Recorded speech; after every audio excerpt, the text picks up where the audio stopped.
for this part, consider the convolution of two functions in our group. We use convolution to define the projection operators onto the irreducible types in a given representation.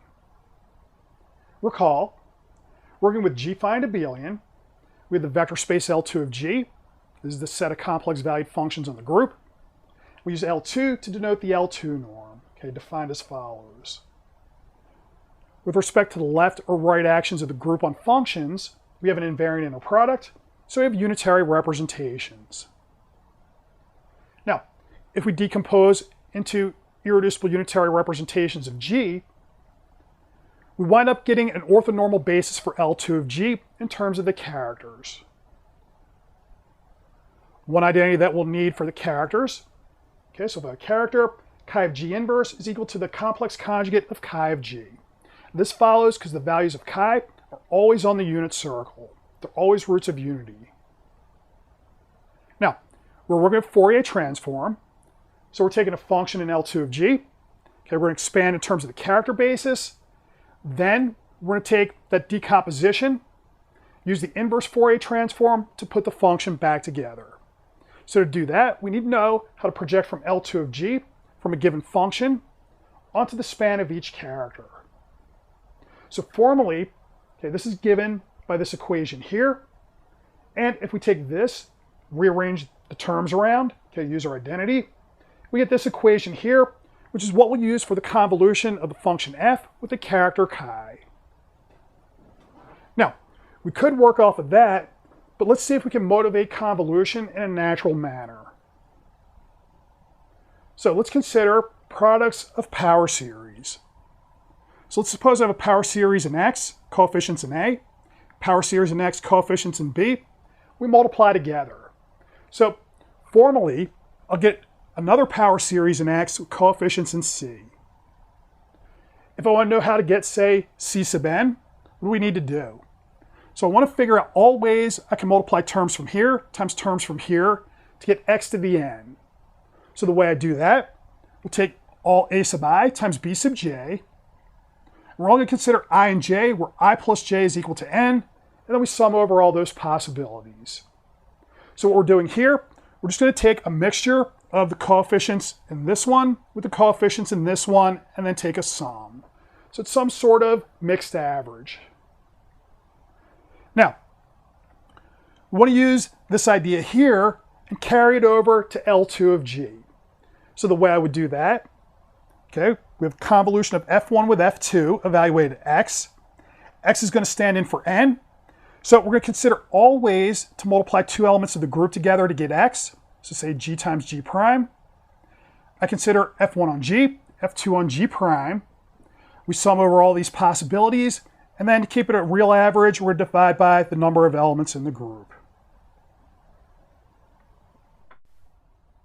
Now, this equation can be cumbersome to work with, so we should put everything in terms of either g or g prime.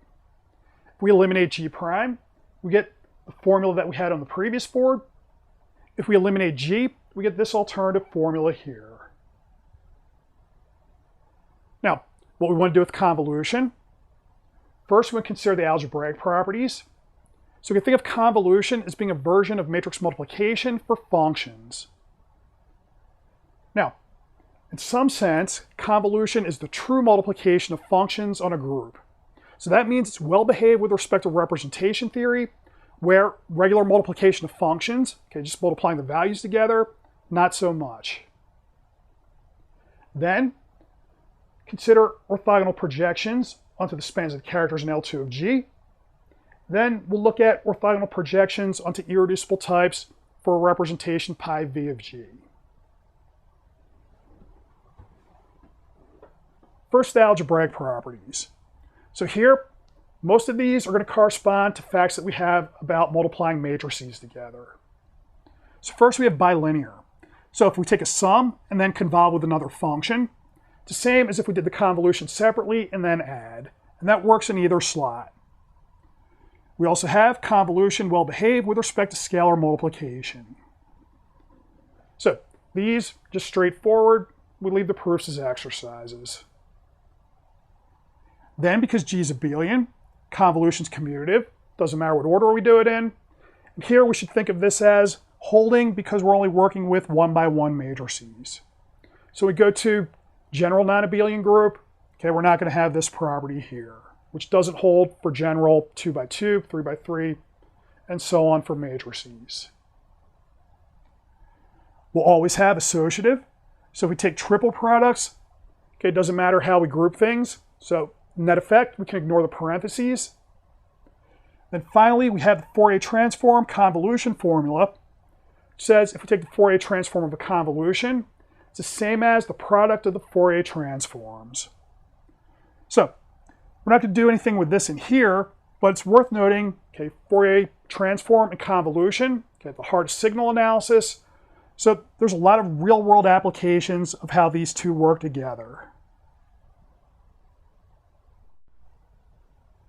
Let's compare convolution on our two orthonormal bases for L2 of G. First, we have the basis of delta functions. So recall, delta function, delta sub g, is defined as delta sub g of x is equal to 1 if x is equal to g, and 0 otherwise. To get an orthonormal basis, we just scale each delta function by the square root of the order of g. Now, for convolutions, if I take the convolution of delta g with delta g prime, we get 1 over the order of g, delta gg prime.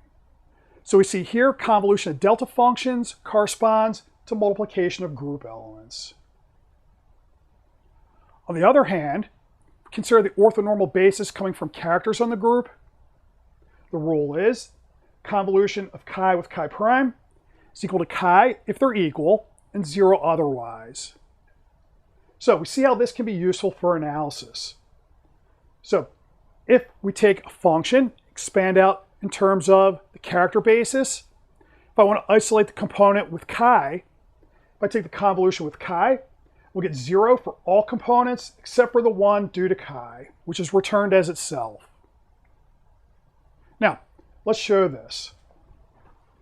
So I take convolution of chi and chi prime, we evaluated x. We set up our definition. Then in the second part, we can split it up using the homomorphism property of the character. Then I could turn the inverse into a complex conjugate. So we see here, we can apply the orthogonality relations to get 0 when chi is not equal to chi prime. If they're equal, we get a 1, and then I'm left with chi of x. Now, moving to our second point, what do we have? We want the projection operators from L2 of G to the span of each character space. So let's recall what we have. I have L2 of G, which I can write as an orthogonal direct sum of each character space. On each character space, okay, we have the left and right group actions. So on the left action, okay, our group acts as chi complex conjugate. With the right action, it just acts as chi. We've noted, if we want to project onto each character space, what I have to do is just take the convolution with the character, and then we can write in either order because our group is abelian. Let's run through the machinery for orthogonal projections. So we'll pick an f, we'll expand it in terms of the character basis, okay, which is orthonormal. Then we'll apply the projection for chi. So that's convolution with chi. I can apply that to each term in the linear combination. By our rule for convolution of characters, all these terms are 0 except for when chi and chi prime are equal. So this gives us exactly what we expect for an orthogonal projection onto a line. Now, it also confirms that we're projecting to the correct space, the span of chi. What else do we want for an orthogonal projection? Okay, well, if I take the square of the projection, we should get the projection itself.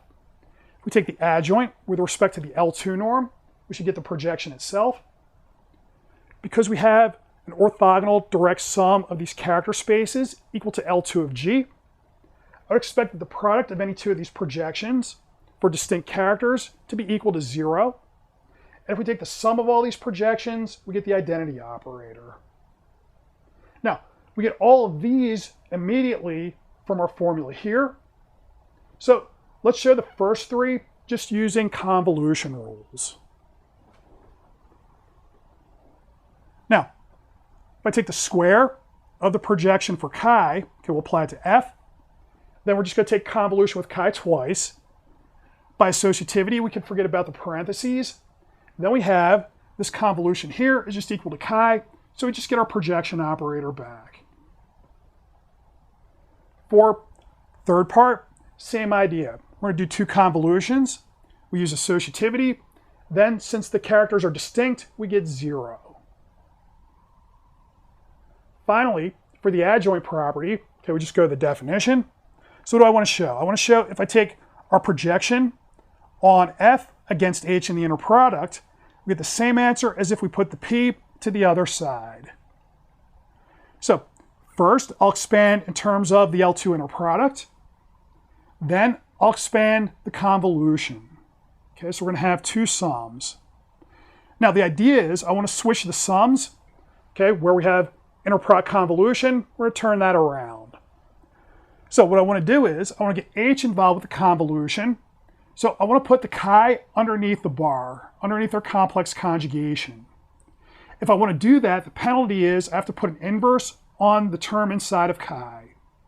So when I do that, okay, we have h of g. Okay, we can put these in either order, so that doesn't matter. We'll have chi of g inverse g prime.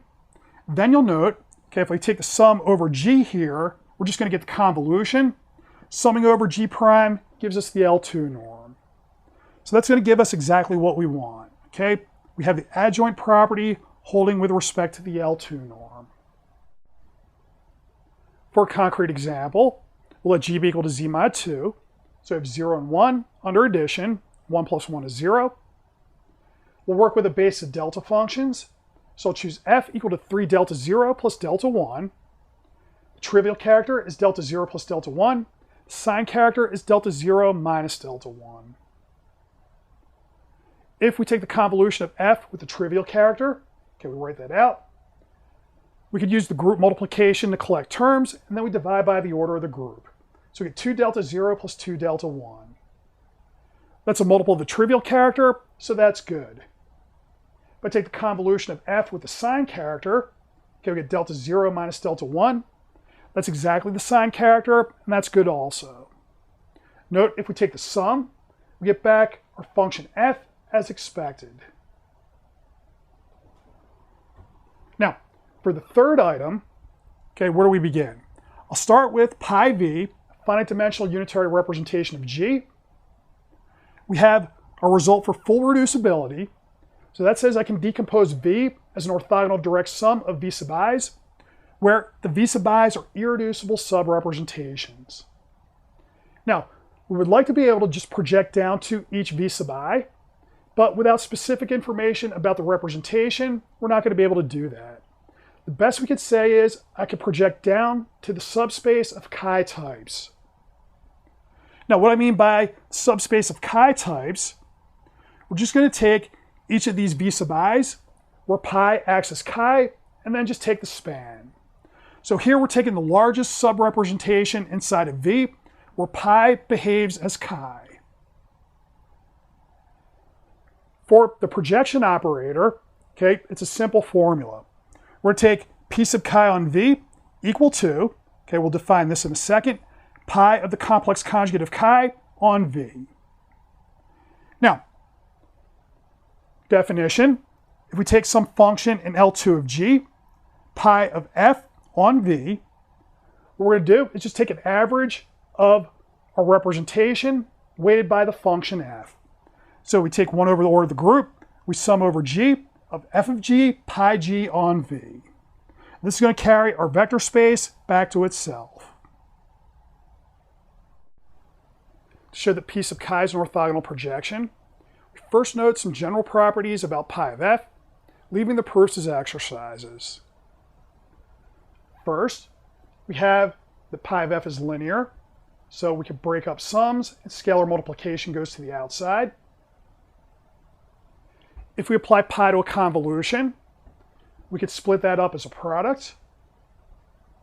If I take the adjoint of pi of f with respect to the inner product on v, that's the same as pi of f star, where f star of x is equal to the complex conjugate of f on x inverse.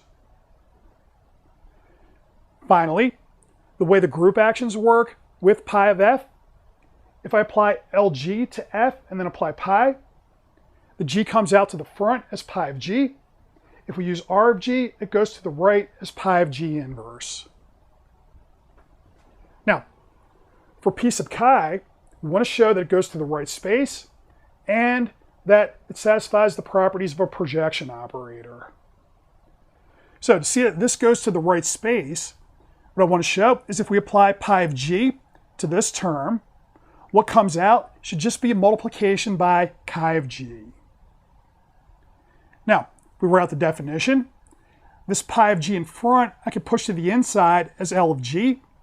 And if I let L of g act on chi bar, okay, chi bar is still a character, then that's going to be multiplication on the inside by an inverse. Inverse and bar go away inside of a character to give us chi of g. And that's exactly what we want. So this is mapping to the right space of types. Then, for properties of orthogonal projection, okay, if we take p sub chi squared, well, okay, we write this out twice. Then we can put things together using convolution. Because I have a character here, we can reduce this just to chi bar, and that's p sub chi on v. So if p sub chi squared is equal to p sub chi. For the adjoint property, okay, if I take p sub chi star on v, that's going to be equal to, okay, we take p sub chi, so that's pi of chi bar.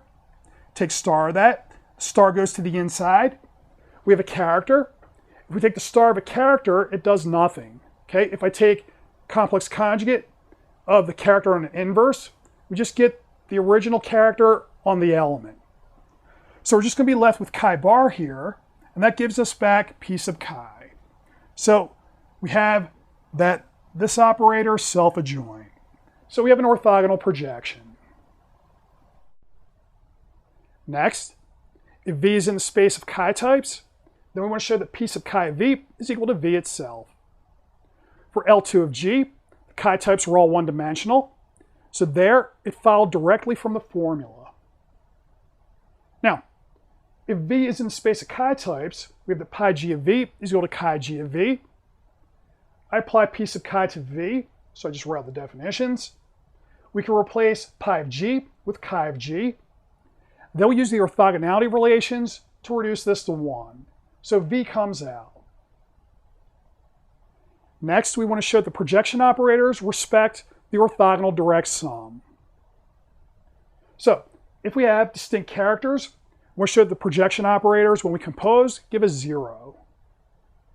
Now, if we write things out, we could use our product rule for pi to get a convolution on the inside. If we take the convolution of distinct characters, we get 0. So this checks. Then, we note by full reducibility, if we take the sum of all these projection operators, we get the identity operator. So this is going to imply an analog of the spectral theorem for our representation. That is, I can write pi of g as a sum in this form. So what's happening here is, if I want to compute pi of g, what we do is, okay, we're going to take all these projections to each chi type. On each chi type, we just multiply by chi of g, and then we sum to put everything back together. For an example, we let g be equal to z mod 2. For our vector space, we have basis e0, e1, e2, and e3. Pi 0 is equal to the identity. Pi 1 on e sub I is equal to e sub I plus 2 modulo 4. Now, with respect to our basis, pi 1 has matrix as follows. I want the projection to the trivial types. So we apply our formula. Out comes the following matrix. So we have 1s down the diagonal, and then down these 2 diagonals here, multiply by a half. If we read off the columns, we see that a basis for the space of trivial types is given by e0 plus e2, and e1 plus e3. So I leave it to you to check that our representation acts trivial on these. We do the same work for the sign representation. Okay, so we do the work, we get this matrix here. We read off the columns. We see that the space of sign types has basis e0 minus e2, E1 minus E3. Again, you should verify that directly. Now, for both of these matrices, okay, things we should check, P squared is equal to P. P is equal to P star. Okay, these are symmetric matrices, so that holds. If we multiply these two matrices together, either order we get 0. If we take the sum of these two matrices, we get the identity matrix. Now, checking with vectors, let's apply our projection operators to 1, 0, 0, 0. So if we do the trivial projection, we get a half, 0, a half, 0. Sign projection, we get a half, 0, minus a half, 0. Okay, we should apply pi to these to check that they have the right type. Then we note these are orthogonal, and if we take the sum, we get back 1, 0, 0, 0.